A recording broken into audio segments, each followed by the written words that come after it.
Welcome to simply Shenba. இன்றைக்கி வந்து நம்ம மரவள்ளி கிழங்கு பாயசம் எப்படி செய்யலான்னு பார்க்க போகிறோம். நான் ஒரு துண்டு மரவள்ளி கிழங்கு எடுத்திருக்கேன். இது வந்து இப்போ தோல் நீக்கி எடுத்துக்கலாம்.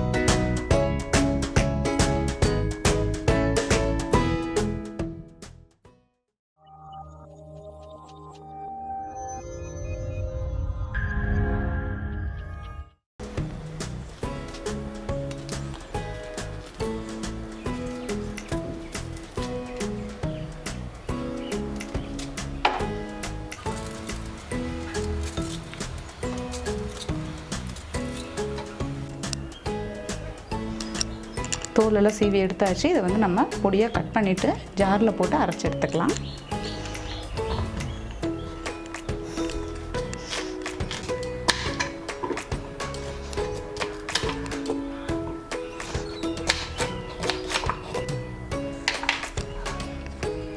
இப்போ வந்து நம்ம இதை பொடியாக கட் பண்ணியாச்சு. இதை வந்து நம்ம ஜாரில் போட்டு தண்ணி விடாமல் அரைச்சி எடுத்துக்கலாம். அதுக்கு முன்னாடி பார்த்திங்கன்னா இப்போது நம்ம பாயசம் வைக்கிறதுக்கு வெல்லமோ இல்லை கரும்பு சர்க்கரையோ எது வேணால் யூஸ் பண்ணலாம். நான் வந்து வெல்லம் தட்டி வச்சுருக்கேன். இதை வந்து இப்போது ஒரு பாத்திரத்தில் தண்ணி விட்டு கொதிக்க வைக்கலாம். வந்து தண்ணி வந்து அளவெல்லாம் இல்லை, எவ்வளோ வேணும்னாலும் நம்ம ஆட் பண்ணிக்கலாம். இப்போ இதில் வெல்லம் போடுறேன்.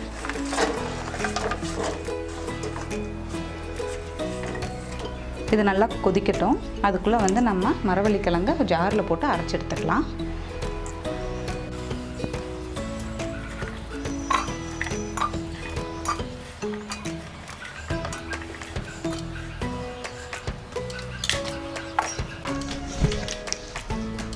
இப்போ நம்ம இதை அரைச்சி எடுத்தாச்சு. இதை வந்து வேற ஒரு பாத்திரத்துக்கு நம்ம மாற்றிக்கலாம். லைட்டாக தண்ணி விட்டு அரைந்த போதும், ரொம்ப நைஸாகவும் அரைக்க வேண்டாம்.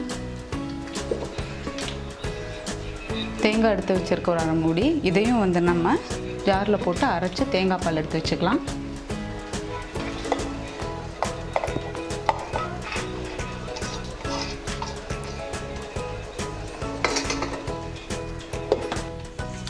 தேங்காய் அரைச்சி இப்போ நம்ம பால் எடுத்து வச்சாச்சு. இப்போ இந்த தேங்காய் பால் கூடவே அரைச்சி வச்சுருந்த மரவள்ளி கிழங்கையும் மிக்ஸ் பண்ணிக்கலாம்.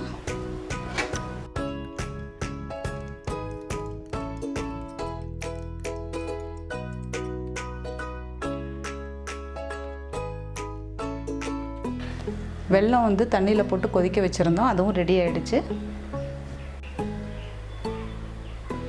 பாயசத்துக்கு தேவையானதெல்லாம் நம்ம அரைச்சாச்சு. இப்போ நம்ம பாயசம் செய்யலாம். இப்போ நம்ம மிக்ஸ் பண்ணி வச்சுருக்கோம் இல்லையா, தேங்காய் பாலும் மரவள்ளி கிழங்கும், இதை வந்து நம்ம இந்த பாத்திரத்தில் ஆட் பண்ணிக்கலாம்.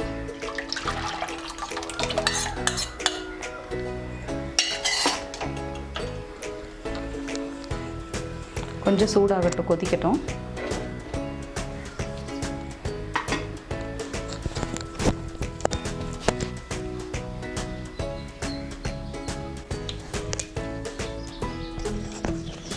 சூடாகிடுச்சு. அடிப்பிடிக்காமல் கொஞ்சம் கிளறிட்டே இருங்க, இல்லைன்னா கட்டி ஆகிடும். இப்போ வந்து இந்த ஸ்டேஜில் வந்து நம்ம இந்த பாகை வந்து இதை கூட ஆட் பண்ணிக்கலாம்.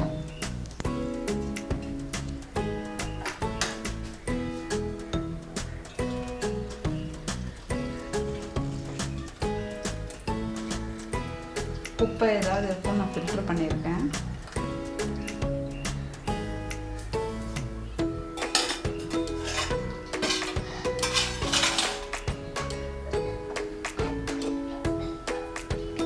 கொஞ்சம் கிளறி விட்டுட்டே இருங்க, வேகணும் கிழங்கு.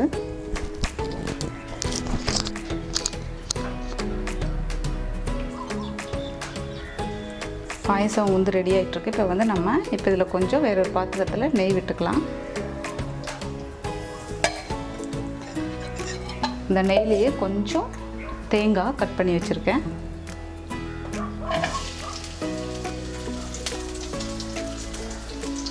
அது கூடவே கேஷ்யூ நட், ட்ரை கிரேப்ஸ்,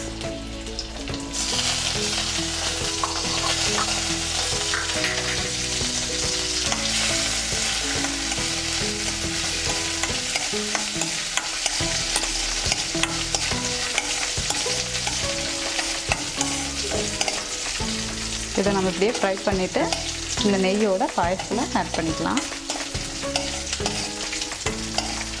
இப்போ இதை நம்ம நல்லா ஃப்ரை பண்ணியாச்சு. இதை வந்து நம்ம பாயசத்தில் ஆட் பண்ணிக்கலாம்.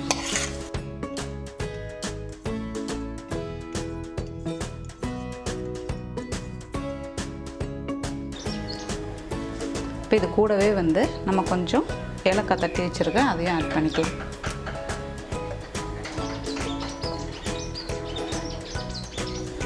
நல்லா கிளறி கொடுத்துட்டே இருங்க.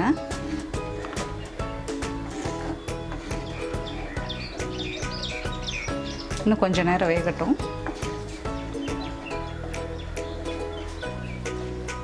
ஏன்னா நம்ம வந்து கிழங்க வந்து வேக வச்சு எடுத்து போடலை, பச்சையாக தான் அரைச்சி போட்டிருக்கோம்.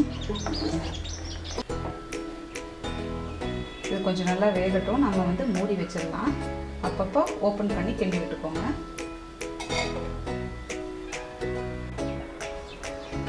இப்போ பாயசம் ரெடியாக இருக்குவாங்க, பார்க்கலாம். பாருங்கள், நல்லா வெந்துருச்சு. அவ்வளோதான். இது ரொம்ப ஹெல்த்தியான பாயசம். நீங்களும் இதை வீட்டில் ட்ரை பண்ணி பார்த்துட்டு கமெண்ட் பண்ணுங்கள். சிம்பிளி ஷண்பா சேனலை சப்ஸ்கிரைப் பண்ணாதவங்க சப்ஸ்கிரைப் பண்ணுங்கள். கூடவே பெல் பட்டனையும் ப்ரெஸ் பண்ணுங்கள். தேங்க்யூ.